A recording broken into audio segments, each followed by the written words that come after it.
வணக்கம். இன்றைய வாராந்திர பகிர்வு கூட்டத்தின் முன் அமர்வாக இந்த வாரம் நாம் பரிந்துரைத்திருந்த புத்தகம் ஈரா எட்வர்ட் எழுதிய எது கல்வி என்ற புத்தகம். இது 22ஆம் ஆண்டு வெளியிடப்பட்டு மறுபதிவாக 24ஆம் ஆண்டு வெளிவந்துள்ள புத்தகம். சமகால கல்வி நிலையை பற்றி நமக்கு ஒரு புரிதலை தரக்கூடிய புத்தகமாக அமைந்திருக்கிறது. இந்த புத்தகத்தில் 30 கட்டுரைகள் உள்ளன. நம் மனதை தொடும் பல நிகழ்வுகளை, ஒரு ஆசிரியராக நாம் அனுபவித்து வரும் நிகழ்வுகளை, சில சிக்கல்களுக்கு தீர்வுகளை நாம் இன்னும் நம் வகுப்பறையில் எப்படி நடந்து கொள்ளலாம் என்ற நெறிமுறையை நமக்கு வகுத்து தந்திருக்கிறது. ஒரு சின்ன ஒரு இலக்கண புத்தகமாக கூட எடுத்துக்கொள்ள முடியும். ஆச்சரியமூட்டும் தகவல்கள், நம்மால் உள்வாங்க முடியாத அளவுக்கு பெருகி பொங்கி வழியும் தகவல்களோடு இந்த புத்தகம் வந்திருக்கிறது. ஆனால் பெருமளவு அது போய் சேரவில்லை என்ற வருத்தம் அவருடைய முன்னுரையில் காணப்படுகிறது. இது விவாதிக்க வேண்டிய விஷயம்தான். கல்வி, எது கல்வி என்று சொல்லும்போது ஒரு மாணவனுடைய மதிப்பெண், அவன் வாழ்வின் நோக்கம் மட்டும் உயர்த்தப்படுவதாக இருக்கக்கூடிய கல்வி, இதனை நாம் கல்வியாக ஏற்றுக்கொள்கிறோமா என்ற கேள்வியை முன்வைத்து பல இடங்களில் சமூகம் சார்ந்த சிந்தனையையும் மண் சார்ந்த சிந்தனையையும், ஒரு மனிதனை மனிதனாக மதிக்கும் பண்பினையும் அளவுக்கு கல்வி இருக்க வேண்டும் என்பதை பற்றி விரிவாக குறிப்பிடுகிறார். தமிழ்நாட்டு கல்வியை பொறுத்த அளவு யார் எந்த விதமான பரிசோதனை செய்தாலும் அதில் காமராஜருடைய பெயரை சேர்க்காமல் இருக்க முடியாது. அந்த வகையில் அவர் முதல் கட்டுரையில் எடுத்துக்காட்டும் அந்த காமராஜருடைய நிகழ்வு நம்மை ஒரு கணம் மெய் சிலிக்க வைக்கிறது. எப்போதும் வழக்கமான முறையை பின்பற்றாமல் இப்படி மாற்றியமைத்த ஒரு முறையை நமக்கு காட்டுவதன் மூலம் இன்றைய மக்களின் ஆதங்கம் அந்த செய்தியின் மூலம் வெளிப்படுகிறது என்பதை நான் உணர்கிறேன். அதிகாரியே ஆனாலும் அவரை கேள்வி கேட்கும் அதிகாரம் மக்களுக்கு வேண்டும் என்று நினைக்கின்றார் இந்த ஆசிரியர். அது ஆனால் சரியாக அமையுமா என்றால், இப்போதெல்லாம் யாரும் யாருடனும் உடன்பாட்டு அடிப்படையில் பணியை வாங்குவதை விட அதிகார தோனியில் வாங்குவதுதான் அதிகமாக இருக்கிறது. அதுபோல ஒவ்வொரு கட்டுரையை பற்றியும் குறிப்பிடுவதை விட நிறைய பேர் நீங்கள் எல்லாம் நிறைய கருத்துக்களை சொல்ல இருக்கிறீர்கள். என்னை சிந்திக்க வைத்த சில கருத்துக்களை, ஒரு வாக்காளனுக்கு ஒரு வாக்குச்சாவடி அமைக்க முடியும் என்ற நிகழ்வு நடக்குமானால் ஏன் ஒரு மாணவனுக்காக ஒரு பள்ளி இயங்கக்கூடாது? அந்த நிகழ்வை ஒப்பிட்டு அவர் சொல்லியிருக்கும் முறை மிக அருமையாக இருந்தது. நிகழ்காலத்தில் இது நிகழ்ந்ததா என்பதை யோசிக்கும் போதே ஒரு பிரமிப்பாக இருந்தது. அதுபோல தாய் தமிழ் கல்வி, தாய் தமிழ் பள்ளி, இந்த பள்ளியை பற்றி அவர் சொல்லும்போது நம்மை நெகிழ்விக்க செய்கிறார். நமக்கு கூட இதெல்லாம் சாத்தியமா என்று தோன்றுகிறது. ஆனால் உண்மை நிலையை தான் நான் சொல்வதாக அவர் குறிப்பிட்டிருக்கின்றார்.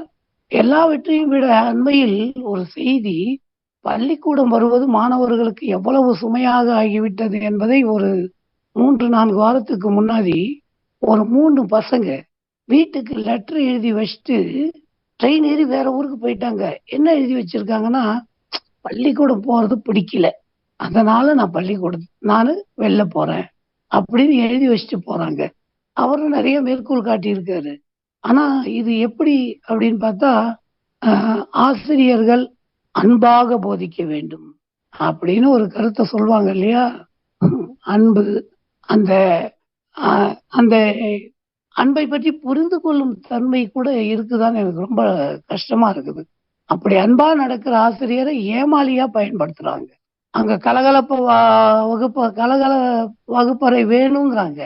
நம்ம கலகலன்னு வகுப்பறையை வைத்திருந்தா கீழே இருந்து மேல ஆள் வந்துடும், என்ன உங்க கிளாஸ்ல சத்தமா இருக்குதுன்னு. இதுதான் அதிகாரம். என்ன பண்றது? இதுக்கு இடையில அவர் சொல்ற மாதிரி எல்லோருடைய உணர்வுகளையும் கடைசியாக உள்வாங்க கொள்ளும் ஒரு மனிதன் யாருன்னா ஆசிரியர். ஆனால் அவனுடைய முழு உணர்வை எங்கும் காட்ட முடியாது என்பதுதான் நிதர்சனமான உண்மை.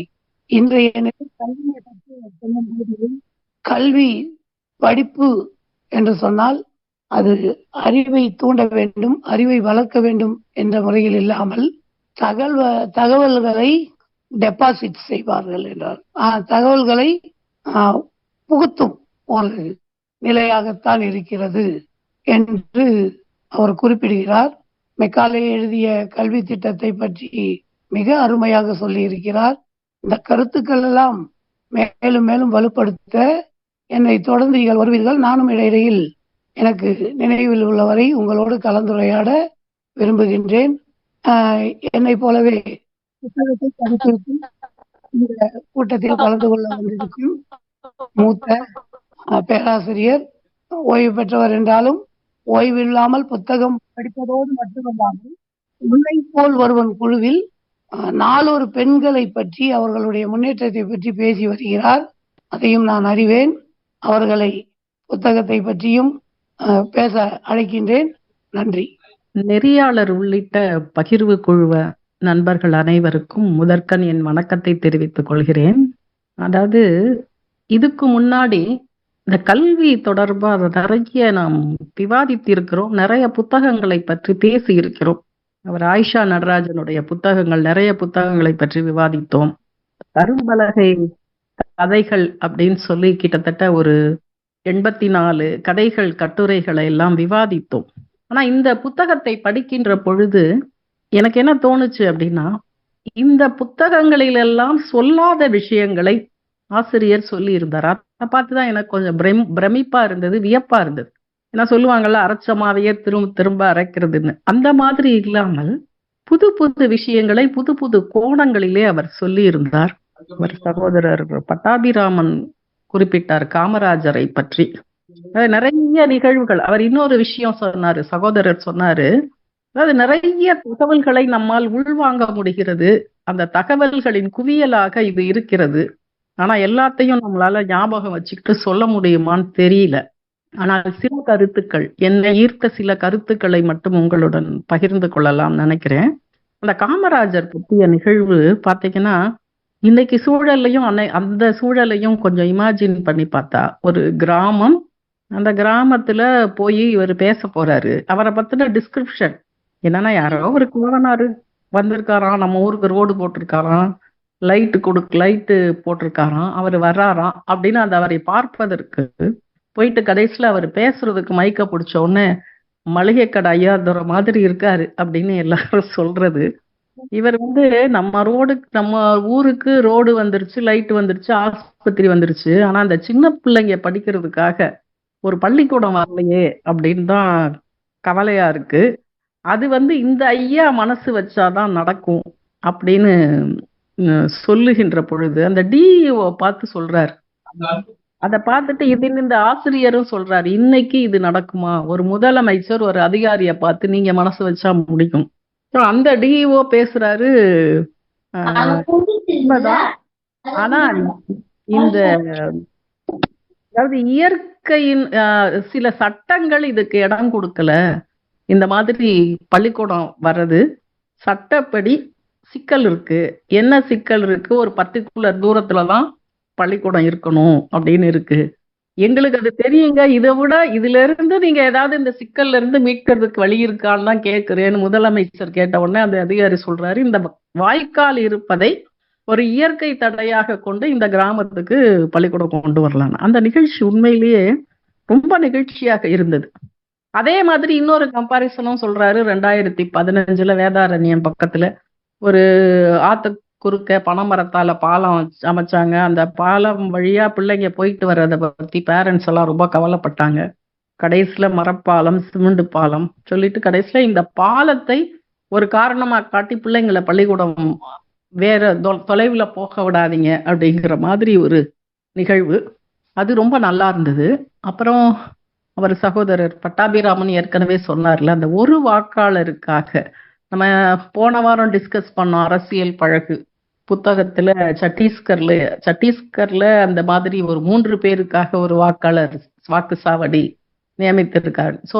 அதுல அந்த தாசன்கிற அந்த மலையாளத்தை சேர்ந்தவருடைய அந்த உறுதி. இங்க ஒருத்தர் தான் இருக்கீங்க, பக்கத்துல ஒரு 15 கிலோமீட்டர் போய் நீங்க போய் ஓட்டு போட்டுங்கன்னா, எனக்கு இங்க வாக்குச்சாவடி வேணும் அப்படின்னு அவர் கேட்டது.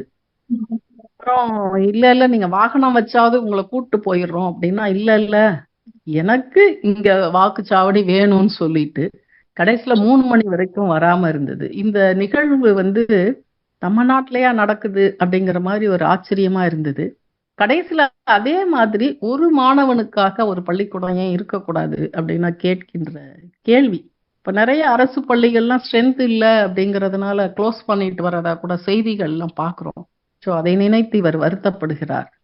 அப்புறம் அந்த 1-8 பர்டிகுலர்ஸ் அது எனக்கு புது செய்தியா இருந்தது. எனக்கு தெரியல. ஏன்னா ஸ்கூல் எஜுகேஷன் பத்தி நிறைய எனக்கு தெரியாதா. ஆனா அந்த 1-8 பர்டிகுலர்ஸ் ரொம்ப வித்தியாசமா இருந்தது. ஒவ்வொரு ஆகஸ்ட் மாசம் 1ஆம் தேதியும் எல்லா ஸ்கூல்லயும் ஆசிரியர் எவ்வளவு இருக்காங்க, பசங்க எவ்வளவு இருக்காங்கன்னு ஒரு இதை அனுப்பணும். அது தொடர்பா அவங்களுடைய மாறுதல்களை பற்றி, டிரான்ஸ்ஃபரை பத்தி செப்டம்பர் மாசமோ நவம்பர் மாசமோ அந்த மாறுதல் வரும். திடீர்னு குழந்தைங்களை கூட்டிட்டு வெளியூர் போக முடியாது. அதே மாதிரி அந்த குழந்தைங்க வந்து ஸ்கூல்ல இருக்கிற குழந்தைங்க திடீர்னு ஒரு டீச்சர் வந்தா இது பண்ண முடியாது அப்படிங்கறதெல்லாம் உண்மையாலுமே நாம் சிந்திக்க வேண்டிய விஷயம். அதுக்கப்புறம் அந்த வீட்டு பாடம் பத்தி சொல்றப்போ அந்த கல் ஸ்லேட்டு, ரப்பர் ஸ்லேட்டு இத பத்தி எல்லாம் சொல்லுகின்ற பொழுது, அதாவது ஒரு தொழிலாளி 12 மணி நேரம் வேலை பார்க்கறோம்னா அதை விட ஜாஸ்தியா குழந்தைங்க கிட்ட இருந்து நாம் வேலை வாங்குகிறோம். உண்மைதான். அது டைம் டேபிள் சொல்லியிருந்தாங்க. 4 மணி 4 மணிக்கு எழுந்துச்சு 4:45க்கு படிக்க வச்சு 6:30 மணிக்கு திரும்ப அப்புறம் 7:30 மணிக்கு ஸ்கூலுக்கு போயிட்டு அப்புறம் திரும்ப வந்து திரும்ப டியூஷன் போயிட்டு ஸோ இங்க ஸ்கூல்ல வீட்டு பாடம், ஸ்கூல்ல வீட்டு பாடம், இப்படி அந்த குழந்தைங்க வந்து அப்படி வேலை பார்க்கிறார்கள். டெஸ்ட் டியூஷன் அப்படிலாம். இதெல்லாம் இன்னும் 10th 12th படிக்கிற பிள்ளையா இருந்தாலும் சரி, அதே மாதிரி 9th படிக்கிற பிள்ளையா இருந்தாலும் சரி, 11th படிக்கிற பிள்ளையா இருந்தாலும் சரி, அந்த பசங்களுக்கெல்லாம் லீவுங்கிறதே கிடையாது அப்படிங்கிறதெல்லாம் ரொம்ப அழகா சுட்டி காட்டியிருந்தார். அதுக்கப்புறம் அந்த ஹம்சப்பிரியா அவங்க விளையாட்டா எழுதுனதை பத்தி சுட்டி காட்டியிருந்தார். இந்த திருடன் வீட்டுக்குள்ள வந்துடுறான், இந்த பசங்க குழந்தைங்க கிட்ட கேட்பரிஸ் சாக்லேட்டை கொடுத்துட்டு நீங்க வந்து அந்த சாக்லேட்டை சாப்பிட சொல்லிட்டு அவன் பாட்டுக்கு திருடன் எல்லாத்தையும் எடுத்துட்டு போனோடனே திருட்டு அங்கிள் அப்படின்னு கூப்பிட்ட உடனே அவரு ஒரு மாதிரி ஷாக் ஆகி பாக்குறாரு. இதை யாரு எடுத்துட்டு போவா, எல்லாத்தையும் எடுத்துட்டு போனா இந்த புஸ்தகத்தையும் எடுத்துட்டு போ அப்படின்னு சொல்றது வந்து ரொம்ப அதுல இருக்கக்கூடிய வலி. அந்த குழந்தைகள் சொல்றாரு எல்கேஜி படிக்கிற பிள்ளை அவ்வளவு சுமந்துட்டு போகுது, ஆனா எம்ஏ படிக்கிற பையன் ஒரே ஒரு நோட்டை மட்டும் எடுத்துட்டு போறான். சோ ஏன் இந்த முரண்பாடு கல்வியில அப்படின்னு சொல்லி கேக்குறாரு. இப்படி நிறைய இன்னொன்னு இந்த ஆல் பாஸ் போடுறது அது எனக்கு ரொம்ப பிடிச்சிருந்தது. இந்த ஆல் பாஸ் போடுறதனுடைய நோக்கம் என்ன? பசங்களுக்கு படிப்பு வராது, அது வராது, என்னதான் இருந்தா கூட அந்த குழந்தைகளை ஒரு குறிப்பிட்ட மணி நேரம் ஒரு பள்ளிக்கூடத்திலே அமர வைப்பது நிஜமாலுமே அது ரொம்ப பெரிய விஷயம். அதுவும் கிராமத்துல படிப்பே இல்லாத பிள்ளைங்களை கூட்டு வந்து பள்ளிக்கூடம்னு ஒண்ணு இருக்கு, அவர்களை இருக்க வைக்கிறது அப்படிங்கறத பெரிய விஷயம் அப்படிங்கறத யுனெஸ்கோ கூட தெரிவித்திருக்கிறது எல்லாம் சொல்லி இருக்கிறாங்க. அதை தாண்டி அவங்க அந்த ஆல் பாஸ் அப்படிங்கறதுல அந்த இருக்க வைக்கிறது மட்டும் இல்ல, இந்த கல்வியை தாண்டி நிறைய விஷயங்கள் அவர்கள் கற்றுக்கொள்கிறார்கள்.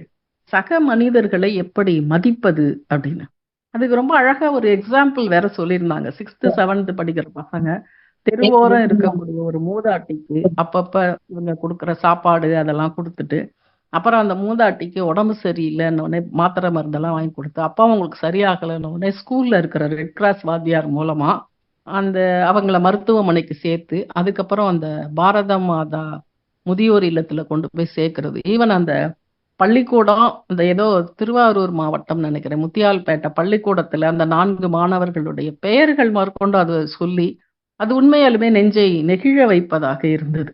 இந்த அதே சமயத்துல இன்னொரு பையன் கிட்ட போய் என்னடா பெருசா ஸ்கூல்ல வந்து நீ பெருசா என்ன சாதிச்சேன்னு உடனே அந்த பையன் சொல்லுவான்ல, நான் ஒரு ஜாதி அவன் ஒரு ஜாதி, ஆனா நாங்க 2 பேரும் ஸ்கூலுக்குள்ள ஒன்னா இருக்கோம். ஸ்கூலை விட்டு வெளியில போனா எங்க ஜாதிக்கும் அவங்க ஜாதிக்கும் சண்டை, அவங்க ஜாதியில இருந்து நிறைய பேர் ஜெயிலுக்கு போயிருக்காங்க, எங்க ஜாதியில இருந்து நிறைய பேர் ஜெயிலுக்கு போயிருக்கிறாங்க. ஆனா நாங்க ஸ்கூலுக்குள்ள 2 பேரும் ஒன்னா இருக்கோம். இப்ப வெளியில போயிட்டா ஒன்னா இருக்க முடியல, ஆனா நாங்க பெரியவங்களாயிட்டா நாங்க ஒண்ணா இருப்போம் அப்படின்னு அந்த குழந்தை, அந்த மாணவன் கொடுக்கிற நம்பிக்கை எவ்வளவு பெரிய இம்பாக்ட் அது. That will create a very big impact on the society அப்படிங்கிறதெல்லாம் உண்மைதான். ஆனா அதே சமயத்துல இதுவும் ஞாபகத்துக்கு வந்தது. சமீபத்துல இப்போ நம்ம திருநெல்வேலி மாவட்டம் அங்க இங்க எல்லாம் பசங்களுக்குள்ள அந்த ஜாதி வித்தியாசம் வந்து ஒருத்தருக்கு ஒருத்தர் ஒரு பையன் போய் இன்னொரு பையனையும் அவங்க தங்கையெல்லாம் வெட்டி போட்டது. ஸோ இன்னைக்கு நடைமுறையில இப்படி இருக்கு. ஆனா இவர்கள் இதை இப்படி ஒரு பாசிட்டிவா பாக்குறாங்க அப்படிங்கிறதும் நினைவுக்கு வந்தது. அப்படி நிறைய நிறைய விஷயங்கள் அம்பேத்கரை பத்திலாம் நிறைய சொல்லி இருக்கிறார்கள். அப்புறம் அந்த பெண் குழந்தைகள் படிப்பை பத்தி சொன்ன விஷயங்கள், குறிப்பாக அந்த மாதவிடாய் பற்றி அந்த பிள்ளைகள் பண்ண அந்த நாப்கின் கொடுக்க ஆரம்பிச்சது அப்படிங்கிறது மிகப்பெரிய கல்வியிலே மாற்றத்தை ஏற்படுத்தி இருக்கிறது அப்படிங்கிறத பத்திலாம் ரொம்ப அழகா அந்த பெண் குழந்தைகள் கல்வியை பற்றி சொல்லியிருந்தார்கள். இப்படி நிறைய நிறைய விஷயங்கள் இந்த அதாவது அவர் தொடாத பகுதியே இல்லை அப்படின்னு சொல்லலாம். அதனால ரொம்ப நல்லா அனுபவித்து படித்தேன். ஒரு தடவை தான் என்னால் படிக்க முடிஞ்சது. நிறைய விஷயங்களை ஞாபகம் வச்சுக்கிட்டு சொல்ல முடியல, சொல்லணும்னு நினைச்சா கூட சொல்ல முடியல. ஆனா ரொம்ப அருமையான புத்தகம். இப்படி ஒரு அருமையான அரிய புத்தகத்தை படித்து கருத்துக்களை பகிர்வதற்கு வாய்ப்பளித்த பகிர்வு குழுமத்திற்கு என்னுடைய மனமார்ந்த நன்றியை தெரிவித்துக் கொள்கிறேன். நன்றி, வணக்கம். பேராசிரியர் அம்மா மிக அழகாக அவர்களுடைய படித்ததில் உணர்ந்ததை நான் அந்த எதிர்பார்ப்பு உணர்வோடு அமைப்பு இந்த புத்தகத்தினுடைய உட்கருத்துக்களை ஆழமாக நமக்கு தெரியப்படுத்தி இருக்கிறார். அவங்க பேசும்போது நிறைய ஒரு யுனெஸ்கோவுடைய தாற்பயம் என்னன்னா, இன்க்ளூட் தி எக்ஸ்க்ளூட்ஸ் அப்படி சொல்றது என்னன்னா, யாரையும் விலக்கி வைக்காதீங்க. யாரு விலகி இருக்கிறாங்களோ அவங்கள கல்விக்கு கீழே கொண்டு வாங்க. கல்வி கிடைக்காத மக்கள் யார் அப்படின்னு பரிசீலனை செஞ்சோம்னா, அந்த சமூகத்தின் விளிம்பு நிலை மக்கள். விளிம்பு நிலை மக்கள் என்றால் யாருக்கு காலகாலமாக கல்வி மறுக்கப்பட்டு வந்ததோ அந்த மறுக்கப்பட்ட குழுவினருக்கு கல்வி போய் சேர வேண்டும். அது சேர்ந்தால்தான் சமூக மாற்றம் என்பது முழுமை பெறும். அதுக்கு அவர் அழகா ஒரு விளக்கம் சொன்னாரு. 10ஆம் வகுப்பில் 100% தேர்ச்சி என்று மார்த்தட்டி கொள்கிறோம். கணக்கீட்டு அடிப்படையில் 2015ஆம் ஆண்டில் 1ஆம் வகுப்பு சேரக்கூடிய அனைத்து மாணவர்களும் 2025ஆம் ஆண்டு தேர்வு 10ஆம் வகுப்பு தேர்வு எழுதி தேர்ச்சி பெற்றுள்ளாரா இன்றைக்கு பார்த்தால் நிச்சயமாக இருக்காது என்று உறுதியாக. அது காரணம் என்ன அப்படிங்கிறதையும், ஆனால் இப்போது அரசாங்கம் இந்த இடைநிற்றல் மாணவர்களை எப்படியாவது பள்ளிக்கு அழைத்து வர வேண்டும் என்பதில் துரித கதியில் செயல்பட்டு வருவதையும் சுட்டிக்காட்டி இருக்கிறார். இன்னும் நீங்க பேச பேச செய்திகள் வந்து கொண்டே இருக்கும். அடுத்ததாக நம் அமர்வில் பேராசிரியர் முருகேசன் உரையாற்றுவார். இந்த சிறப்பான ஒரு புத்தகத்தை பரிந்துரை செய்து நிகழ்ச்சியை நெறிப்படுத்திக் கொண்டிருக்கிற ஆசிரியர் அண்ணன் பட்டாபி அவர்களுக்கும், ஆசிரியர் செல்வம் அவர்களுக்கும், பேராசிரியர் ராதாபாய் அம்மா அவர்களுக்கும், மற்ற நண்பர்களுக்கும் வணக்கம். கல்வி குறித்து விவாதிப்பதற்கு கோடிக்கணக்கான கருத்தியல்கள், நடைமுறை சார்ந்த போக்குகள் எல்லாம் நிலவுகின்றன. நம்முடைய கல்வியின் போதாமை, அதனுடைய முழுமையின்மை, அதனுடைய தவறான நடைமுறைகள், சில பிற்போக்கு கூறுகள் எல்லாவற்றையும் நாம் விளங்கி கொள்ள வேண்டுமானால் அயல்நாடுகளில் இருக்கிற சில கல்வி முறைகளை இணைத்து பார்க்க வேண்டும்.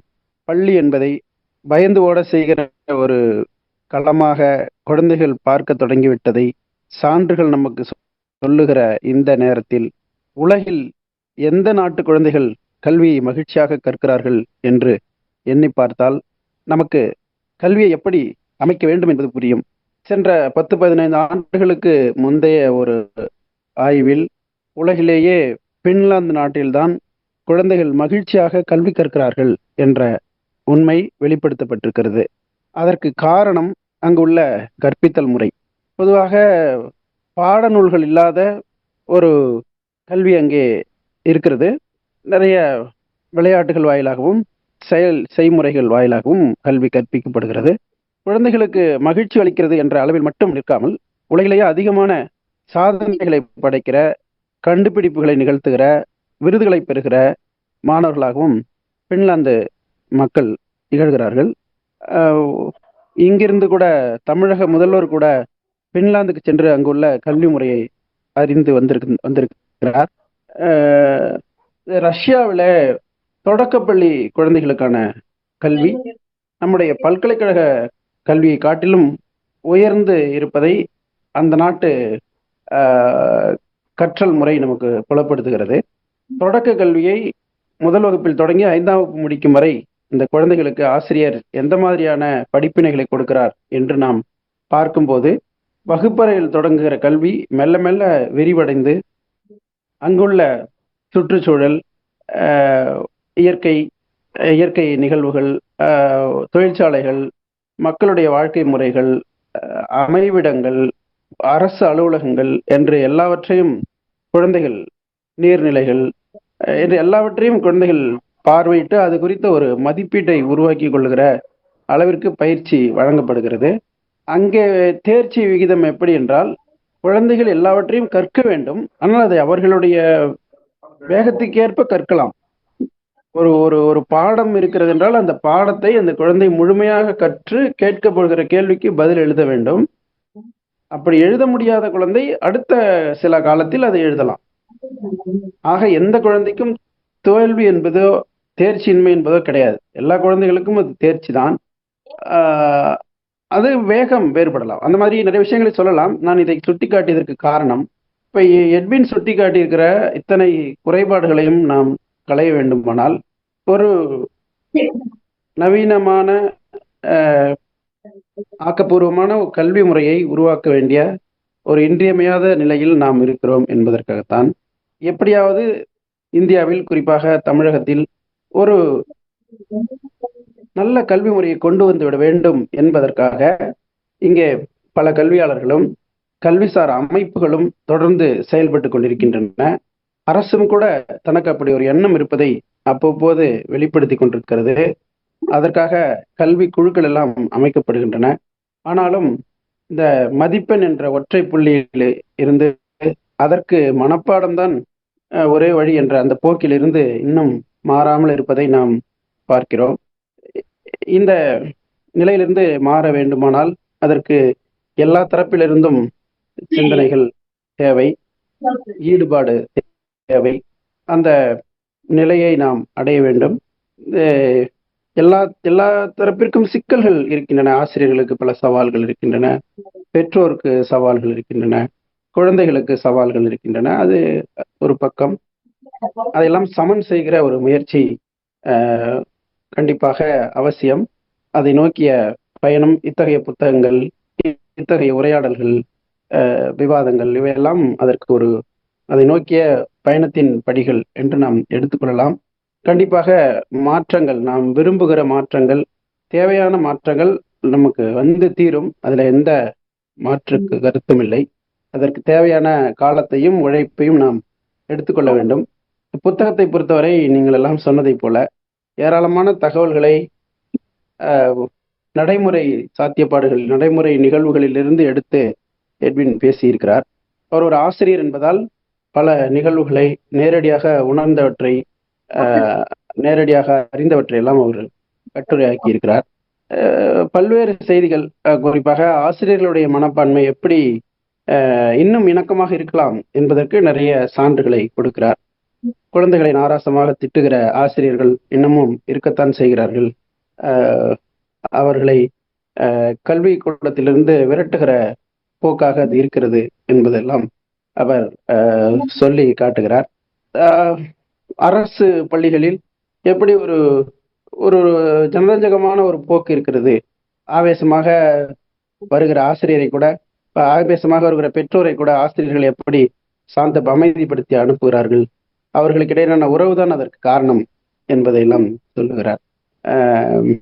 மொத்தமாக இந்த அந்த கல்வி குறித்து மதிப்பீடு செய்யும் உலகளாவிய அமைப்பு ஒன்று, அதன் கீழ் நிகழ்த்தப்பட்ட ஆய்வில் இந்தியா கடைசிக்கு முந்தைய 73வது நாடாகத்தான் இருக்கிறது என்று சொல்லுகிறார். எளிமையான கேள்விகளுக்கு கூட நம்முடைய மாணவர்கள் சரியான பதிலை அளிக்க முடிவதில்லை என்பதை ஆதாரத்துடன் சுட்டிக்காட்டுகிறார். இந்த ஒரு ஒரு அந்த அதாவது பாடத்திட்டத்துக்குள்ள வராத ஆனால் மாணவர்கள் தெரிந்து கொள்ள வேண்டிய விஷயங்கள் நிறைய இருக்கு. இதை கடத்த வேண்டியது ஆசிரியர்களுடைய பொறுப்பு. அதற்கு எப்படி வகுப்பறைகளை பயன்படுத்தி கொள்ளலாம் என்பதற்கு ஒரு நல்ல மாதிரியை அம்பேத்கர் ஏன் 5000 பேருடன் பௌத்தத்தை சார்ந்தார் என்ற மாணவனின் கேள்விக்கு பதிலாக நாம் எப்படி அதை பயன்படுத்தி நிறைய விஷயங்களை, சமூக போக்குகளை, நாம் சாதிய பாகுபாடுகளை எல்லாம் நாம் மாணவர்களுக்கு எடுத்து சொல்லி இருக்கிறதுக்கு பெரிய வாய்ப்பு கிடைத்திருக்கும். அது மாதிரி வாய்ப்பு நமக்கு கிடைப்பதை நாம் பயன்படுத்தி கொள்ள வேண்டும் என்று சொல்லுகிறார். இந்த மாதிரி ஆசிரியர்கள் அதை பயன்படுத்தி கொள்ளாமல் இருப்பதற்கு அவர்களுக்கான அந்த சாதிய அடுக்கு மனநிலை ஒரு முக்கியமான காரணமாக இருக்கும். அதை தாண்டி அவர்களுக்கு அது குறித்து தெரியாது. அது குறித்து படிப்பதோ அது குறித்து சிந்திப்பதோ பயிற்சி கிடையாது. அதனால் அதற்கு பதில் சொல்றது எப்படி என்று தெரியாத காரணத்தால் பல பேர் அவர்களை விரட்டி அமர வைத்து விடுகிறார்கள். இப்போ இந்த இடம் முக்கியமான இடம். ஆசிரியர்கள் ஒரு ஒரு ஒரு தனித்த ஒரு ஆசிரியர் எப்படி ஒரு முன்மாதிரியாக திகழ முடியும் என்பதற்கு தமிழகத்தில் ஏராளமான பேர் உதாரணம். இந்த நெருக்கடியான சூழலிலும் மகிழ்ச்சிகரமாக தங்களுடைய வகுப்பை வைத்துக் கொள்ளுகிற, தன்னிடம் படிக்கிற எல்லா மாணவர்களையும் நல்ல திறமை வாய்ந்தவர்களாக உருவாக்குகிற ஆசிரியர்கள் நிறைய பேர் இருக்கிறார்கள். அது தொடக்கப்பள்ளியாக இருக்கலாம், நடுநிலைப் பள்ளியாக இருக்கலாம், மேல்நிலைப் பள்ளியாக இருக்கலாம். எல்லாவற்றிலும் அத்தகைய ஆசிரியர்களை நாம் பார்க்கிறோம். அப்படியானால் எல்லா ஆசிரியர்களாலும் அது சாத்தியம் இருக்கிறது.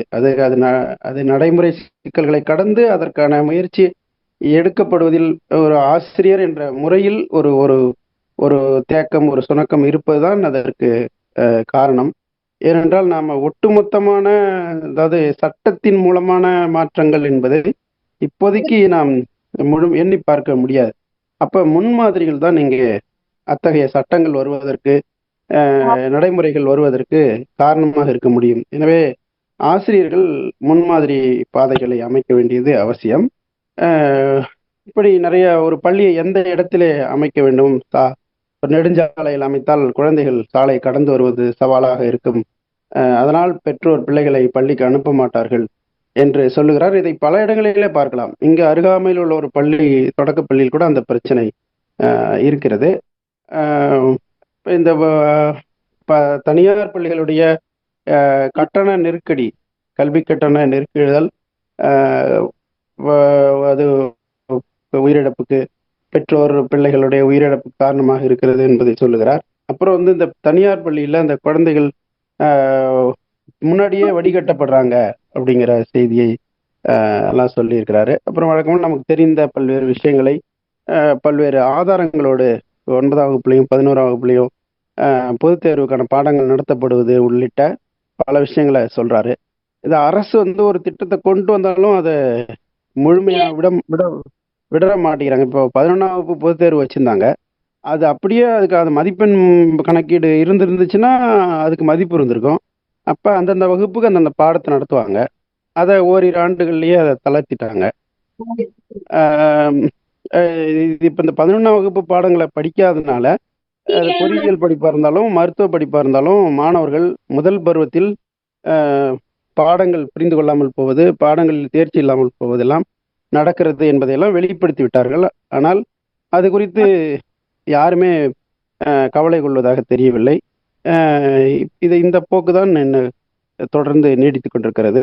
அப்புறம் பள்ளிகளில் அடிப்படை வசதிகள், கழிவறை உள்ளிட்ட அடிப்படை வசதிகள் இல்லாமல் இருப்பது குறித்து நிறைய பேசுகிறார் நூல்ல. அது ஒரு பெரிய பிரச்சனை தான். கண்டிப்பாக அதுக்கு தீர்வு காணப்பட வேண்டும். அரசு அது குறித்தெல்லாம் கவனம் செலுத்த வேண்டும். கொஞ்சம் கடந்த காலங்களைப் போல் இல்லாமல் கொஞ்சம் அது மாதிரி விஷயங்களில் இப்போது கொஞ்சம் கவனம் செலுத்தப்பட்டு கொண்டு இருப்பதை நாம் உணர்கிறோம். தேவைகள் இன்னும் இருக்கலாம். இதையெல்லாம் தாண்டி இந்த குழந்தைகளுக்கு இந்த பருவம் சார்ந்த சிக்கல்கள் இப்போது பள்ளி குழந்தைகளுக்கு நிறைய ஏற்பட்டு கொண்டிருப்பதை பல இடங்களில் பார்க்கிறோம். குழந்தைகளுடைய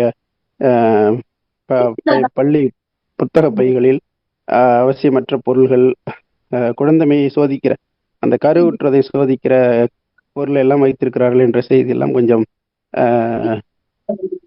நமக்கு நிறைய இன்னும் வேலை இருப்பதை சுட்டி காட்டுகிறது. இப்படி இந்த புத்தகம் ஒரு நல்ல சமகால கல்வி முறையை முன்வைக்கிறது. அதே போல நிறைய தீர்வுகளையும் அவர் அங்கங்கே பேசுகிறார். அந்த தீர்வுகள் தான் நமக்கு முன்மாதிரியாக மனதில் படுகின்றன. அந்த கலகல வகுப்பறை, அந்த திருப்பூர் தமிழ் பள்ளி, இப்படியான இந்த நெருக்கடியில் இப்படித்தான் கல்வியை வணிகமயமாக்க, அந்த மாதிரித்தான் கல்வியை நடத்த முடியும் என்பது போன்ற தோற்றத்தை உருவாக்கி இருக்கிற இந்த காலகட்டத்தில் ஒரு குடும்பம் எப்படி ஒரு பள்ளியை, தாய்த்தமிழ் பள்ளியை நடத்த முடிகிறது என்பதையெல்லாம் சொல்லும் போது அப்ப முன்மாதிரிகள் இருக்கின்றன, அதை முழுமையாக்குவது நம்முடைய பொறுப்பு தான் என்ற எண்ணத்தை இந்த புத்தகம் உருவாக்குகிறது. நிறைய நேரமாகிவிட்டது. நன்றி. புத்தகத்தின் செய்திகளை பாதிப்பதை விட அதனோடு சமமான செய்திகள் பலவற்றை நம்மோடு பகிர்ந்து கொண்டு முன்மாதிரிப்படுத்தப்பட வேண்டிய கல்வி திட்டம் கொண்ட பின்லாந்து மற்றும் ரஷ்ய முறை கல்வி இவற்றை எல்லாம் பற்றி நமக்கு ஒரு புதிய அறிமுகத்தை கொடுத்திருக்கின்றார் பேராசிரியர். இப்போ என்னன்னா, இந்த புத்தகத்தை பற்றி நாம் பேசும்போதே அடுத்து என்று ஒரு சங்கிலி தொடர் போல ஒரு ஆசிரியர் பயப்படுத்தப்பட்ட மனநிலையை உருவாக்க முயல்கின்ற அதே நேரம் ஒரு தீர்வுகளையும் சொல்லிக்கொண்டே போகின்றார். முதலில் மாற்றப்பட வேண்டியது இந்த மெக்காலே முறையிலான கல்வி திட்டத்தை, அது எதற்காக உருவாக்கப்பட்டதோ அதே மனநிலையில் இப்போதும் நாம் பயிற்றுவிக்கப்படுகிறோம் என்ற செய்தி உண்மைதானே. ஒரு பரிட்சாத்த அடிப்படையில் மொழி பாடத்தினுடைய உச்சபட்ச நிலை எதை செய்ய வேண்டும் என்ற ஒரு கேள்விக்கு படைப்பாற்றலை உருவாக்குதல் என்றால், அந்த படைப்பாற்றலை உருவாக்குவதற்கு ஒரு தலைப்பு கொடுக்கலாம் அப்படின்னு சொல்லிட்டு இன்னைக்கு ஒரு சோதனை. நான் ஒரு அரைக்கோள வடிவத்தில் ஒரு படம் வரைய வைத்து விட்டு இது என்னவா இருக்கும் கற்பனை பண்ணி பேசுங்க அப்படின்னு சொன்னா, நீங்க போர்டில் எழுதுங்க ஒவ்வொரு லைன்னு சொன்னா அவங்க அதனோட தொடர்புடைய சாதாரண விஷயங்களை தான் பேசுறாங்க. அதுக்கு மேல அவங்களால இன்னும் அப்படின்னு வர வைக்க முடியல அப்படின்னு. ஆனா இதுதான் முதல் பயிற்சி. இனிமேல் இதை கொஞ்சம் சீரியஸ் ஆக்கலாம், அவங்களே கிரியேட்டிவா ஏதாவது பண்ணணும். ஏன்னா படிச்சு ஒப்பிக்கிறது மட்டுமே இல்லாமல் நாம கொஞ்சம் உருவாக்கி விட்டுட்டா அவங்க தமிழ்ல எல்லாம் ஈஸியா பாஸ் பண்ணுவாங்க அப்படிங்கிற ஒரு மனநிலைக்கு கொஞ்சம் கொஞ்சமா போயிட்டு இருக்கேன். அதனால இந்த புத்தகத்தோட தொடர்புடைய உடனே முருகேசு சார் பேசும்போது எனக்கு தோன்றின ஒரு முக்கியமான விஷயம், இந்த மாணவர்களை இந்த சமூகத்தை பற்றி சிந்திக்கும் ஆற்றலை உருவாக்க வேண்டும் என்று அவர் சொல்லி இருக்கிறார். நீங்க பாருங்க, ஒரு 9ஆம் வகுப்பு பையன் என்கிட்ட விஜய்க்கு ஓட்டு போடுங்க அப்படின்னு கேட்கிறான். அது எப்படின்னு சிந்திக்கிறது அப்புறம். ஆனா மாணவர்களுக்கு இல்லையா அப்படிங்கிறத விட அது நெறிப்படுத்த வேண்டிய கட்டாயத்தில் ஆசிரியர்கள் இருக்கிறோம். எல்லா பத்தியுமே தெரிஞ்சுக்கோ, நீயே சுயமா ஒரு நல்லதை நோக்கியதான பயணத்தை மேற்கொள் அப்படிங்கிறத சொல்றதுதான் நம்ம செய்ய வேண்டியது இருக்கு. பொறுப்பு அதிகமா இருக்கு, நெருக்கடி அதிகமா இருக்கு, நேரம் பற்றாக்குறை நிறைய இருக்கு அப்படிங்கிறது தான் உண்மையான விஷயம். அதனால அடுத்ததாக ஆசிரியர் அது செல்வம் அவர்கள் தன்னுடைய கருத்துக்களை நாம் அறிய தருவார்.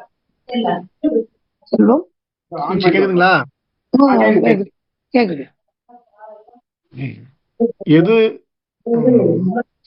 சிறந்த கல்வியா? புக்கு எது? கல்விதான். புக்கு பேர் சொல்லுங்க. எது கல்வி? எது கல்விதாங்க தலைப்பு. எது கல்வி? எது கல்விங்கிற புத்தகத்தினுடைய அந்த நூல் விவாத அரங்கத்தினுடைய நெறியாளர் ஆசிரியர் பட்டாபிராமன் அவர்களே, பேராசிரியர் முருகேசன் அவர்களே, சிறப்பாக தங்களுடைய கருத்தை எப்பொழுதும் சொல்லி செல்லுகின்ற பேராசிரியை ராதாபாய் அம்மா அவர்களே, பகிர்வு வாசகர்களே, உங்கள் அனைவருக்கும் என்னுடைய முதற்கண் வணக்கத்தை தெரிவித்துக் கொள்கின்றேன். எது கல்வி? எட்வினா அவர் எழுதியிருக்காரு. கல்வி நம்ம கற்றபடி வாழறோமா, கற்பித்தபடி வாழறோமா, படிச்ச மாதிரி நம்ம வாழறோமா, இல்லைன்னா மற்றவங்க என்ன கற்பிக்கிறாங்களோ அதன்படி வாழறோமா? கற்பித்தபடி தான் நம்ம எல்லாரும் வாழறோம். கற்பித்தபடி கூட வாழறோமான்னு தெரியல. அவங்கவுங்க கற்பித்ததுல அவங்கவுங்க எப்படி எப்படி எடுத்துக்கிறாங்களோ அதன்படி வாழறோம். ஆனா கல்வி புரிதலை ஏற்படுத்தணும். புரிதலை ஏற்படுத்தினாதான் சமூகம் மாற்றம், அதாவது நல்ல விதமான மாற்றத்தை நோக்கி சமூகம் செல்ல முடியும். சமுதாயம் விடுதலை அடையணும். வறுமையிலிருந்து, ஏற்றத்தாழ்விலிருந்து, வர்ணத்திலிருந்து, வர்க்கத்திலிருந்து, எல்லாவற்றிலிருந்தும் விடுதலை கல்விதான் கொடுக்க முடியும். ஆனா வர்க்கத்திலிருந்து விடுபட முடியும், வர்ணத்திலிருந்து விடுபட முடியுமா? ஆனா முடியல. இதுதான் நம்ம கல்வி. நமக்கு என்ன படித்தாலும் விடுபட முடியாத சூழல்ல இருக்கிற ஒரு கல்வியை தான் நம்ம கொடுத்துக்கிட்டு இருக்கோம். இந்த கல்வி எப்படி மாற்றணும், இந்த சூழல் எப்படி மாறணும், அது ஏன் மாறாம இருக்கு? கல்வி சூழல் ஏன் மாறாம இருக்கு? மாணவர்களுடைய நிலை இதுல இந்த புத்தகத்துல நன்றாக விளக்கப்பட்டிருக்கு. பள்ளி எவ்வளவு சிரமப்பட்டு வராங்க, அவங்களுடைய இடர்பாடுகள் என்ன, அவங்க எப்படி கேள்வி கேட்காம அழுத்தி வைக்கப்பட்டிருக்கிறார்கள் அப்படிங்கறத மாணவர்களுடைய நிலை இங்க விளக்கப்பட்டிருக்கு. ஆசிரியர்களுடைய நிலையும் விளக்கப்பட்டிருக்கு. ஆசிரியர்கள் எப்படிலாம் சிரமப்படுறாங்க, மாறுதல் இந்த 18 பர்டிகுலர்ஸ் கேட்பாங்க இல்லையா, 18 நிலவரப்படி மாணவருடைய எண்ணிக்கை விவரம் கேட்பாங்க. இதன்படி நிர்வாக மாறுதல், மிகை பணியாளர்களை வேற பள்ளிக்கு அனுப்புறாங்களே, அதனால ஏற்படுற இடர்பாடுகள், ஆசிரியர்களுக்கு பிரத்யேகமான மாணவர்கள் கற்பிக்கும் போது என்னெல்லாம் பிரச்சனை வருது, இதையும் சொல்லியிருக்காங்க. சமுதாய சூழல் எப்படி இருக்கு அப்படிங்கிறதையும் விளக்கி சொல்லியிருக்காங்க. இந்த புத்தகத்துல மிக சிறப்பா சொல்லியிருக்காங்க. எல்லாமே அந்த முதல் கட்டுரையில முதலமைச்சரே அதிகாரியை பார்த்து அது என்னன்னா, ஒரு திட்டத்தை நிறைவேற்றுறதுக்கு என்ன வழி இருக்குன்னு யோசிக்கணும், வழி இருக்கான்னு பார்க்கணும். அதை விட்டுட்டு எப்படி திட்டத்துக்கு முட்டுக்கட்டை இடுறது அப்படிங்கிறது தான். எப்படி இந்த திட்டத்தை கொண்டு வராம இருக்கலாம், ஏன்னா நிதி சுமை ஏற்படும்ல அப்படின்னு தான் பாக்குறாங்க அப்படிங்கிற கருத்து அங்க சொல்லப்பட்டிருக்கு. மாணவர்கள் எவ்வளவு சிரமப்பட்டு வராங்க. இந்த மழையில லீவ் விடுறத பத்தி நிறைய பேர் கிண்டல் அடிக்கிறாங்க. விடுமுறை விடுறத பத்தி மாணவர்கள் நல்லா வீடு இருக்கிற நல்ல வசதி இருக்கிற இடத்துல இருந்து வருகின்ற மாணவர்களுக்கு பிரச்சனை இல்லை. ஆனா ஒற்றை வரப்பு, காட்டாறு ஓடுகிற பகுதி, இது மாதிரி பேருந்து இல்லாத கிராமம், இந்த மாதிரி இடங்கள்ல இருந்து நடந்து வருகிற சூழல், இதெல்லாம் பாத்தீங்கன்னா காட்டாறுல அடிச்சுட்டு போலாம், பாம்பு இருக்கு, வயல் வழியா நடக்கிறாங்க, இவ்வளோ சிரமத்துக்கு மத்தியில தான் பள்ளிக்கு வராங்க. அதனால அந்த மழைக்கு லீவ் விட்டுறாங்க, ஆசிரியர் வீட்டுல இருக்காங்க, மாணவர்களுக்கு இதெல்லாம் என்ன சொல்றதுன்னா சமுதாய புரிதல் இல்லாத பேசுறாங்க. மாணவர்களுக்கு கல்வியோட உயிர் முக்கியம் இல்லையா? அப்படித்தானே ஒவ்வொரு பெற்றோர் நினைக்கிறாங்க, அப்படித்தானே நினைக்க முடியும், அதுதானே சரி. அப்போ அந்த உயிரை பாதுகாக்கணும். அப்புறம் சுவர் இருந்தாதான் சித்திரம் எழுத முடியும். அதனால அந்த மாணவர்கள் சிரமப்பட்டு வராங்க. எவ்வளவு சிரம தூரத்துல இருந்து எவ்வளவு சிரமப்பட்டு, பாதை சரியில்லாம, சில இடங்கள்ல நீர்ல நீந்தி இந்த மாதிரிலாம் வர வேண்டி இருக்கு. மழைக்கு விடுமுறை விட்டுட்டு அதுக்கப்புறம் சனிக்கிழமைகள்ல ஈடு செய்ய போறாங்க. அதனால இத ஒரு சமுதாயம் என்ன செய்யுது, ஆசிரியருக்கு விடுமுறை விடுறாங்க, மாணவர்களுக்கு விடுமுறை விடுறாங்க அப்படின்னு ஒரு சொல்லுது இல்லைங்களா? அத நல்லா இதுல விளக்கி காட்டியிருக்காங்க. இது இந்த 10வது தனியார் பள்ளி, அரசு பள்ளி, அதை பத்தி சொல்றாங்க. தனியார் பள்ளியில இந்த 10வது படிக்கிற மாணவனை 9வதுலயே சரியா படிக்கலன்னு சொல்லி அவனை ஒண்ணு மாட்டு சான்றிதழ் கொடுத்துடுறது, வேற பள்ளிக்கு, நம்ம அரசு பள்ளிக்கு அனுப்பிடுறது. இன்னொரு வழி என்ன பண்றாங்க, அவனை பள்ளியில இருந்து நிறுத்தின மாதிரி நிறுத்திட்டு அவனுக்கு தனியார பிரைவேட்டா எழுதுற மாதிரி பண்றது. பிரைவேட்டா எழுதும் போது சில நேரத்துல மாணவன் தோல்வி அடைவான்னு நினைக்கிற மாணவன் கூட வெற்றி பெற்றுறான், அவங்க நல்லா தேர்ச்சி அடைவாங்கன்ற நினைக்கிற மாணவன் கூட தோத்துடுறான். அந்த மாதிரி இருக்கு. அதே மாதிரி இந்த 8வது வரைக்கும் தோல்வி அடையாம இருக்கிறது மாணவர்களுக்கு அனைவருக்கும் தேர்ச்சி அப்படின்னு கொடுக்குறாங்களே, அது மத்திய அரசு அதுக்கு மேல என்னன்னு தெரியல, அப்படி ஒரு காழ்ப்பு உணர்ச்சி. ஏன்னா கீழே இருக்கிறவன் மேல வரக்கூடாதுங்கிறதுல அவ்வளவு கவனமா சில சமூகங்கள் இயங்கிக்கிட்டே இருக்கு. சில அரசு இல்ல, ஒன்றிய அரசு இயங்கிக்கிட்டே இருக்கு. ஏன்னா கீழே இருக்கிறவன் மேல வந்துடக்கூடாதுங்கிறதுல அவ்வளவு கவனம். ஏன்னா ஏதாவது சிறிய வயதுல படிக்க முடியாதவங்க கூட நாளாக நாளாக தன்னை உணரும் போது தன்னுடைய சமூக நிலையை உணர்கிற வாய்ப்பு, அது கொஞ்சம் வயது ஏற ஏறதான் உணரக்கூடிய சந்தர்ப்பம் வரும். அப்ப கூட அவன் படிக்க ஆரம்பிப்பான். அது மாத்திரம் இல்ல, அவன் வேற தொழிலுக்கு போய்விடக்கூடாது. சிறு குழந்தை தொழிலாளர்கள் 18 வயசு கீழே வேலை செய்யக்கூடாது அப்படின்னு சட்டம் போட்டா போதுமா? அவன் போகாம பாத்துக்க வேண்டியது அரசனுடைய கடமை இல்லையா? அதனாலதான் கட்டாய கல்வியை விடுதலை அடையும் போது அவன் சொல்லல, அனைவருக்கும் இலவச கல்வி கொடுக்கணும்னு சொன்னாங்களே தவிர, கட்டாய கல்வின்னு இப்பதான் 2009 அனைவருக்குமான கல்வி சட்டம் வந்தது. அதுலதான் கட்டாய கல்வி 14 வயசுக்கு உட்பட்டவங்க, 6 முதல் 14 வயசுக்கு உட்பட்டவங்களுக்கு கட்டாய கல்வி கொடுக்கணும் அப்படின்னு சொல்லியிருக்காங்க. இப்போ அந்த கட்டாய கல்வி யார் கொடுக்கணும்? அரசு தானே கொடுக்கணும், அரசு தானே வழங்க முடியும். அப்போ அதை உறுதி செய்யணும். விடுதலை அடைந்த காலத்துல அவங்களுக்கு நிதி இல்ல, அது இல்ல, இது இல்ல அப்படின்னு காரணம் சொல்லி அப்படியே தட்டி கழிச்சுட்டே வந்து ஒரு 70-60 ஆண்டுகள் கழிச்சுதான் இந்த கட்டாய கல்வி உரிமை சட்டமே கொண்டு வந்திருக்காங்க. இந்த நிலையில இந்த அரசு என்ன செய்யுது, நீங்க வந்து நான் 3வதுல தேர்வு, 5வதுல தேர்வு, 8வதுல தேர்வு, இது என்ன எத்தனை சல்லடை வைத்து சலிப்பது? மாணவர்களை கற்க வைக்கணுமா, மேலும் முன்னேற வைக்கணுமா, அவங்களை தடுக்கணுமா? அவங்க தடுத்தா என்ன ஆவாங்க? குழந்தை தொழிலாளரா மாறுவாங்க. குழந்தை தொழிலாளர்களும் இருக்கு. அதாவது சட்டம் ஒண்ணு போடுவாங்க, வேற ஒரு விதத்துல அந்த சட்டத்தை மீறுற மாதிரியான தடைகளை போடுவாங்க. இதுதான் இது இது ஒரு இது முரணா இருக்கு. இப்படி இருக்கலாமா? அதே மாதிரிதான் பள்ளியில மாணவன் வந்து வேலைக்கு கேட்டா நம்ம என்ன செய்யறோம்? போகக்கூடாதுங்கிறோம். ஏன்னா ஒருத்தன் முன்னாடி ஒருத்தன் போவான் அப்படின்னு. ஆனா மருத்துவம் என்ன சொல்லுது?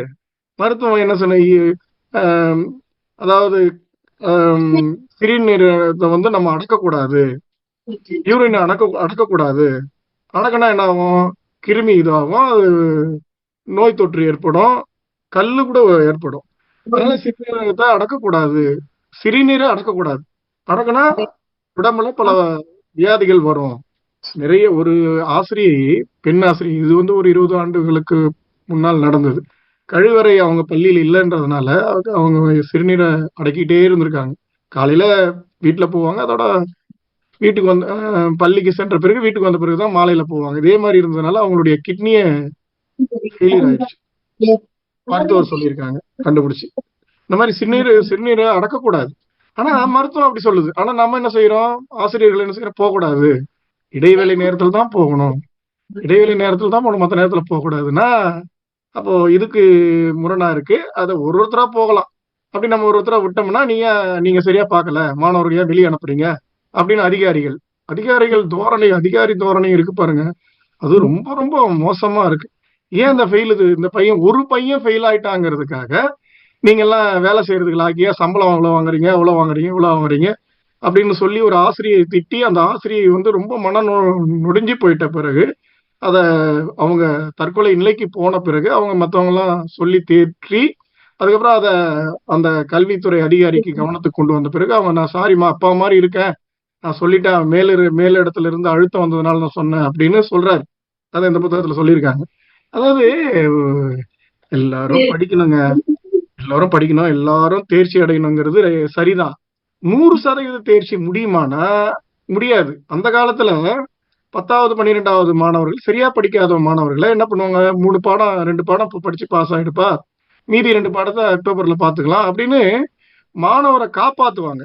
அவனுக்கு வந்து எல்லாராலையும் கல்வி கற்பது மட்டும்தான் கல்வியா? அதாவது திறமையா? ஒருத்தனால படிக்க முடியும், ஒருத்தனால நல்லா நீந்த முடியும், ஒருத்தனால நல்லா ஆட முடியும், ஒருத்தனால நல்லா பாட முடியும். ஒவ்வொருத்தனுக்கும் ஒரு திறமை இருக்கு. நாம ஒரு பாடத்திட்டத்தை கொடுத்துட்டு அதை படிச்சு எழுதுவதுதான் தேர்வு. அதை நான் எதிர்பார்க்கிற மாதிரி எழுதணும், எதிர்பார்க்கிற மாதிரி எழுதினாதான் எதிர்பார்க்கிற மார்க் போடுவேன் அப்படிங்கிறது என்ன மனநிலை? அப்போ அவன் தோல்வி அடைஞ்சிட்டான் அப்படின்னா, சரி, நம்ம எதிர்பார்த்த பாடத்திட்டத்தை கொடுத்தோம், அந்த பாடத்திட்டத்துல கொஞ்சம் கொஞ்சமா தேர்ச்சி அடைய வைப்போம். அப்போ மாணவர்களையும் காப்பாத்தினாங்க, ஆசிரியர்கள் காப்பாத்தினாங்க. ஆனா இன்னைக்கு என்னன்னா, நீ தேர்ச்சி அடைய வைக்கலன்னா உன்னுடைய வேலை போயிடும். அப்ப ஆசிரியர் மாணவரை காப்பாத்துறதுக்கு இல்ல, தன்னை காப்பாத்திக்கதான் ஆசிரியர் முயற்சி பண்றாரு. பாடத்தை புரிய வைக்கிறதெல்லாம் தேவையில்லை. ஏன்னா எனக்கு என்ன தேவை? நீ 35 மார்க் வாங்கணும், மாணவன் 35 மார்க் வாங்கணும். அது ஏதாவது ஒரு சுருக்கு வழியை கண்டுபிடிச்சு இந்த கேள்விப்படி அந்த கேள்விப்படி இப்படி என்ன செய்யறாங்க, மாணவர்களை புரிதல் அற்ற திறனுக்கு கொண்டு போறோம். அவனை எப்படியாவது தேர்ச்சி அடையணும். ஒரு மதிப்பெண்ணை பார்த்து எழுது, அது பண்ணி, இதை ஒரு மதிப்பெண்ணை படி, 2 மதிப்பெண்ணை படி, இதை படிச்சா போதும், அதை வேணாம், இது வேணாம், இப்படி நம்ம கொடுத்து அவனை என்ன பண்றோம், கல்வியை அதாவது கற்றலை மழுங்கடிக்கிறோம். அவனுடைய முழுத்திறன் வெளிப்படாம பாத்துக்கிறோம்.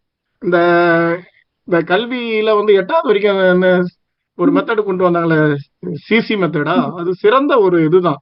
எல்லா திறமையும் கொண்டு வர்றதுக்கான ஒரு வாய்ப்பை கொடுத்தாங்க. அதை ஆசிரியர்களும் மாணவர்களும் சரியா அதை செயல்படுத்தல. செயல் வழி கல்வி இதெல்லாம் நல்ல இதுதான். அப்போ மாணவர்கள் சிரமம் இருக்கு. சமூகம் ஒவ்வொரு சமூக பின்னணியில இருந்து மாணவர்கள் வராங்க. அப்போ அவங்கள நம்ம எப்படி கரை சேர்க்கணும், அவங்கள எப்படி அவங்களுடைய திறமை எப்படி வளர்த்து எடுக்கணும்.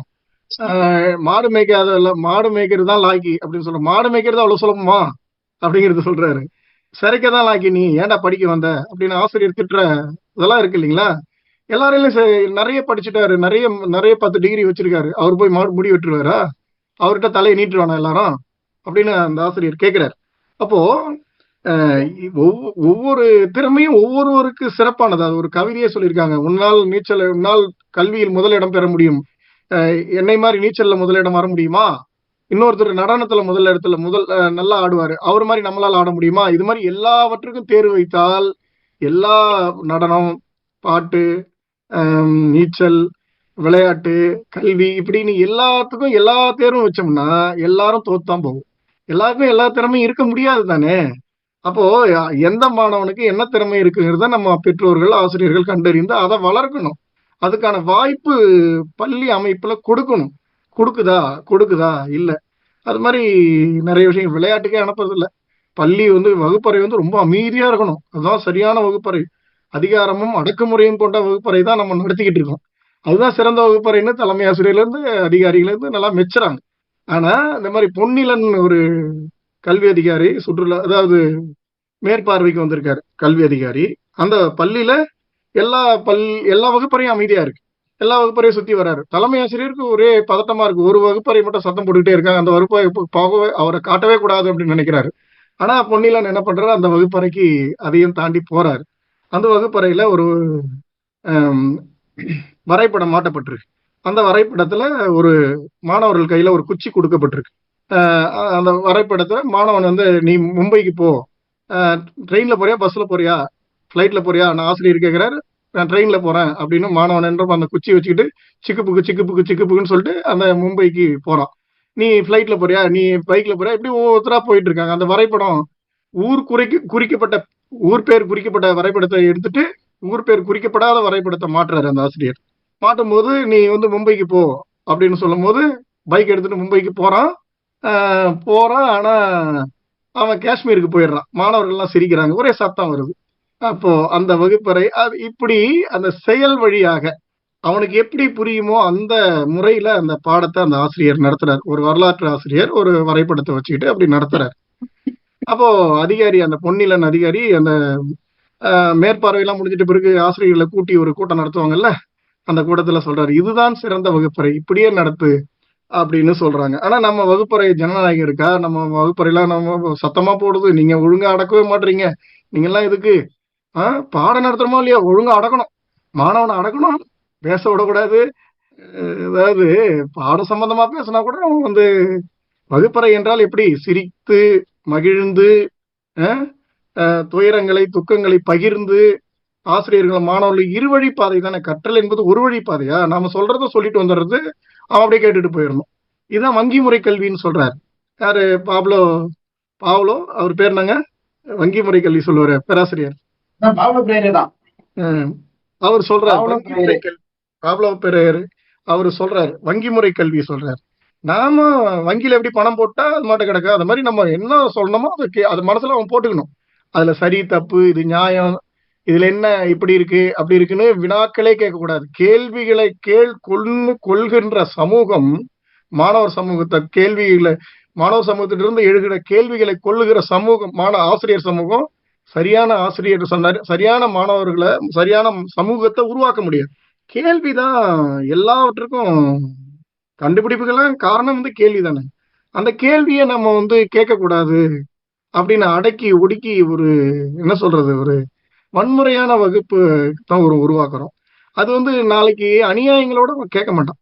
நமக்கு என்ன, என் குடும்பம் நல்லா இருக்குதா, நான் நல்லா இருக்கேன்னா, எனக்கு வருமானம் வருதா, எனக்கு வேலை கிடைக்குதா, இப்படி அந்த சுயநலத்தை வளர்த்தெடுக்கிற விதமா தான் கல்வி இருக்கு.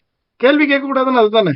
ஆனா அவனுக்கு வேலை கிடைக்கல, அவனுக்கு எது கிடைக்கல, எதுவும் கிடைக்கல, அவனுக்கு கிடைக்கல எதுவுமே, அவனுக்கு சமுதாயத்துல ஆம், பொருளாதாரத்துல எதுவும் முன்னேற முடியலன்னா கூட அவனால என்ன செய்ய முடியல, போராட முடியல. ஏன் இந்த மாதிரி நடக்குது அப்படின்னு கேட்டு பார்க்க முடியல. நம்முடைய தலைவிதி அப்படின்னு அவனை நொந்துக்கிறானே தவிர, இதுதான் என்ன அர்த்தம்னா, போராடாத சமூகத்தையும் கேள்வி கேட்காத சமூகத்தையும் உருவாக்கினா இதான் நடக்கும். அரசியல் மாற்றம் என்ன மாற்றம் நடந்தாலும் ஆள்பவர்கள் ஆட்சி மாறினாலும் ஆள்பவர்கள் மாறுறதில்ல, ஆட்சி மாறினாலும் காட்சி மாறுறதில்ல, அதேதான் நடக்குது. அப்ப கல்வியில சரியான மாற்றம் இல்லை, சூழல் மாறல, சமூகம் மாறல, என்ன இருந்தாலும் சமூகம் மாற மாட்டேங்குது. இதுக்கு சரியான கல்வி முறை இல்லாததுதான் முக்கியமான காரணம். சமூகத்தை மாற்றணும்னா கல்விய புரிதல் அடிப்படையில கொடுக்கணும். அவனுக்கு நம்ம என்ன செய்யணும், வணிகம் மயப்படாத கல்வி, கல்வி மட்டும் தனியார் மயமா ஆக்கக்கூடாது. ஆனா நம்ம என்ன செய்யறோம், தனியார் மயம் ஆகிட்டோம். அப்படின்னும் போது அவன் வியாபாரம் தான் பண்றான். கல்வி வியாபாரமா பல ஆண்டுகளா வியாபாரம் பண்ணிட்டு இருக்காங்க கல்வி. அதான் நம்ம நன்னூலாரே சொல்றாரு, கல்வி வியாபாரமாயிருச்சு, நனி பொருள் யாரெல்லாம் கற்கக்கூடாதுன்னு நன்னூலார் சொல்றாரு. அந்த காலத்துல சமணர்கள் கல்விக்கு முக்கியத்துவம் கொடுத்தவங்க. ஆனா நன்னூலாரே என்ன சொல்றாரு, சோம்பேறி, உழைக்க முடியாதவன், கல்லுன்றவன், ஆசிரியர் சொல்படி நடக்காதவன், இவனுக்கெல்லாம் தூங்கு மூஞ்சிக்காரன், இது மாதிரி இவனுக்கெல்லாம் கல்வி கூடாது, கல்வி கெட்டவனுக்கு கல்வி கூடாதுன்னு சொல்றாரு. அதாவது கெட்டவர்களை திருத்துறதுக்கு தானே கல்வி, அதானே கல்வி. ஆசிரியர் சொல்படி நடக்கிறவன், பொருள் கொடுக்கறவன், இவனுக்கு தான் கல்வி கொடுக்கணுமா? அன்றைய சூழல் அவர் எழுதியிருக்காரு. ஆனா அன்றைய சூழல் இன்னைக்கும் அப்படிதான் இருக்கு. அதாவது சமூகத்தை திருத்தணுமே தவிர, சமூகத்தை செம்மைப்படுத்தணுமே தவிர, சமூகத்தை நெறிப்படுத்துறதுக்கு தான் கல்வி. சிறைக்கு போற அளவுக்கு திருடுறவனுக்கு கல்வி தேவையில்லையா? அப்பா கல்வி கொடுத்தால்தான் திருடுவது தவறுன்னு அவன் உணர முடியும். ஆக சிறை எதுக்கு? தண்டிப்பதற்கு சிறை அல்ல, அவனை திருத்துவதற்கு தான் சிறை இருக்கணும். இதெல்லாம் இந்த சமூக ஒழுங்குகளை கட்டமைப்பதில் நாம் தோற்றிருக்கிறோம் என்று சொல்லி விடைபெறுகிறேன். நன்றி. அழகா ஒரு செய்தியை மிக மிக ஆழமாக பதிவு செய்தார். என்னன்னா, இந்த கல்வி முறை நமக்கு தந்திருக்கிற இந்த விடுதலை எந்த மாதிரியான விடுதலை, நாம் பெற்றுவிட்டோமா, இன்னும் போக வேண்டிய தூரம், பெற வேண்டிய கல்வியை தடுக்கும் சக்திகள், அதிலும் பாகுபாட்டு அடிப்படையில் கல்வி வழங்கப்படும் கொடுமை, பொருளாதார அடிப்படையில் கல்வி பாகுபடுத்தப்படுவது, ஆசிரியர்கள் சிந்தனையிலேயே பிற்போக்குவாதம், இதெல்லாம் இந்த நூல்ல கூட தொடக்கத்துல சொல்லுவார். இப்ப ஒரு ஆசிரியரை கூப்பிட்டு இந்த டாய்லெட்லாம் கழுவ யாராவது கிடைப்பாங்களா அப்படின்னு கேட்கறது, யாரை கேட்கணும் அப்படிங்கிறதும், இந்த பள்ளிக்கு ஒரு எழுதுறதுக்கு அல்லது பள்ளியினுடைய அறிவுசார் பணியை செய்யறதுக்குன்னு கேட்கறதுக்கு வேறொரு ஆசிரியரையும் புதிதா சென்றவர் கேட்பதாக ஒரு புத்தகத்துல படிச்சேன். என்னன்னா, அந்த பிரிவினை அந்த ஆசிரியர் மனசுல இவங்க இதுக்கு லாய்க்கு, இவங்க இதுக்கு லாய்க்கு அப்படின்னு அவங்க சிந்திக்கிறத நேரடியா செயல்படுத்துற மாதிரி இது ஆசிரியர்கிட்டயே செயல்படுத்துவாங்க. அது என்ன மனநிலை அப்படின்னு சொன்னால், என்னதான் படிச்சு எங்க போனாலும் சரி, அது உள்ளுக்குள் புறையோடி போய் கிடைக்கிறது. பெருமையா சொல்லுவாங்க, தமிழ்நாட்டுல மதவாதம் இல்லை. ஆமா, மதவாதம் இல்லை, ஆனா ஜாதிவாதம் அதிகமா இருக்கு அப்படிங்கிற உண்மையை எல்லாரும் ஒத்துக்கிற, இல்ல நாங்க அது பண்ணிட்டோம் இது பண்ணிட்டோம் அப்படின்னு சொன்னாலும் கூட சரி, இன்னும் ஒரு குறிப்பிட்ட அளவுல இல்லை. அந்த இல்லாமைக்கு கூட என்ன காரணம்னா பொருளாதார சம வாய்ப்பு தான். அந்த பொருளாதார சம வாய்ப்பு இருக்கிற இடத்துல ஜாதி ஆதிக்கம் பத்தி பெருசா பேசிக்க மாட்டாங்க. அப்ப எதை தொடர்ந்து வர வேண்டும், எந்த விடுதலைக்கு பின் எது வர வேண்டும், சமூக மாற்றம் எதிலிருந்து ஆரம்பிக்கணும் அப்படிங்கிறது, அந்த ஆரம்ப நிலைக்கு கல்வி மட்டும்தான் உறுதுணையா இருக்க முடியும். இரண்டு இந்த பாவ்லோ, இன்னொரு பேர் ஞாபகம் இல்லை, அவங்க மிகப்பெரிய கல்வியலாளர்கள். அவங்க உரையாடும் போது என்ன சொன்னாலும் ஒன்றும் புரிய மாட்டேங்குதுன்னு ஒருவர் சொல்லுவாரு, அதுக்கு இன்னொருத்தர் பதில் சொல்லுவாரு, இன்னும் அவங்க புரிஞ்சுக்கிற மாதிரி நம்மளால சொல்ல முடியல, அப்படி யோசி அப்படின்னு சொல்லி அந்த ஒரு கருத்தை பத்தி விவாதம் பண்ண ஆரம்பிப்பாங்க. இது என்னன்னா எல்லாம் மாறி போச்சுன்னு ஒரு மாய்மாலத்தை மட்டுமே நாம இதுவரை எடுத்துக்க முடியுது. ஆனா அதனுடைய தாக்கம் அணுக போகும்போது கட்டாயம் தெரிஞ்சிருது. ஒண்ணும் இல்ல, நம்ம பார்வையற்றவர், நம்ம மாற்றுத்திறனாளிங்கிறத தெரிஞ்சுக்கிட்டு நம்மள ரொம்ப செல்லமா வச்சிருந்தாலும் நம்மளுக்கு அது ஒரு சங்கடமான நிலைமை. நம்மள ஒதுக்கி வச்சிருந்தாலும் சங்கடமான நிலைமை. 2க்கும் இடைப்பட்ட நிலையில் நம்மால் முடிந்ததை கொடுத்து நம்ம கிட்ட இருந்து அந்த நம்மளுடைய பணித்திறனை வாங்கணும் அப்படின்னு நம்ம நினைக்கிறோம். ஆனா இந்த சூழ்நிலையில அது நடக்கிறது இல்லை இல்லையா? நம்மள எப்படியாவது 2 வகையில, ஒண்ணு ரொம்ப செல்லமா வச்சிருந்தாலும் நம்ம திறன் மீது அக்கறை இருப்பது போல நடிப்பது போலவும், நம்மளை ஒதுக்கி வச்சிருந்தா நம்ம பணித்திறன் மீது அவர்களுக்கு நம்பிக்கையின்மையை வெளிப்படுத்துற மாதிரியும் இருக்கும். மொத்தம் எல்லா வகையிலும் நம்ம கல்வியை கொடுக்கக்கூடிய இந்த கல்வி ஒருமயப்படுத்தப்பட்டது அல்ல. முதல் பொறுப்பு அரசுக்கு. ஏன்னா அவங்கதான் ஒரு கட்டமைப்பை நிறுவி பள்ளிக்கூடத்தை கொண்டு வந்து ஒரு ஊர்லயோ ஒரு பகுதிகளில் நிறுவி கொடுக்க வேண்டியிருக்கு. அந்த கட்டமைப்புல மாணவர்களுக்கு தேவையான அதிகபட்ச பயன்பாட்டு அடிப்படையிலான எல்லா வசதிகளும் தரப்பட வேண்டும். இப்ப உதாரணமா கம்ப்யூட்டர் கொடுத்துட்டேன்னு சொல்லுவாங்க. ஆனா அந்த கம்ப்யூட்டர் ரூமுக்குள்ள லாக் பண்ணி வச்சிருப்பாங்க. போய் தொட்டுட்டா கூட, ஐயோ அதையும் தொடுற, ஏதாச்சுன்னா யார் பிரச்சனை அப்படி கேட்குறாங்க ஆசிரியர்கள். சரி ஸ்மார்ட் போர்டு அப்படின்னு சொன்னா, பசங்களை அங்க விட்டுறாதீங்க, தள்ளி கிள்ளி உடச்சிட்டா யார் தண்டம் கட்டுறது. ஆனா அந்த ரூமை மூட்டிட்டு எப்பயாவது யாராவது வந்தா மட்டும் பரபரப்பா அதை திறந்து இது பயன்படுத்துவாங்க. என்ன காரணம்?